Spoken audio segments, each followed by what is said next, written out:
न्यायालयामध्ये गेल्यानंतर फौजदारी बोर्डावर किंवा मोबाईलच्या ई-कोर्ट ऍप्लिकेशन मध्ये आपल्याला क्रिमिनल एमए नंबर अशी केस दिसते, म्हणजेच क्रिमिनल किरकोळ अर्ज. तर अशा प्रकारचे क्रिमिनल किरकोळ अर्ज म्हणजे नेमकं काय?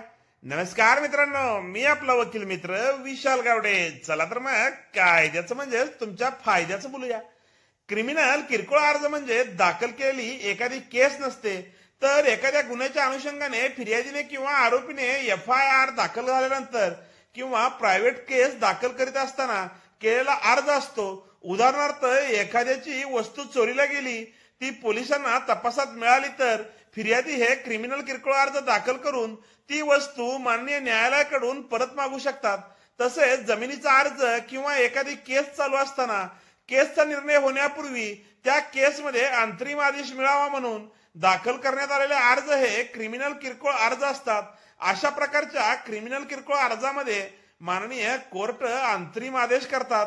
एखादी प्रायव्हेट केस दाखल केल्यानंतर गुन्ह्याचे स्वरूप हे गंभीर स्वरूपाचे नसेल, तर त्या केसला ही क्रिमिनल किरकोळ अर्ज नंबर पडतो. त्यानंतर फिर्यादीने पुरावे दिल्यानंतर माननीय कोर्ट तपासाची किंवा चौकशीचा आदेश करू शकतात.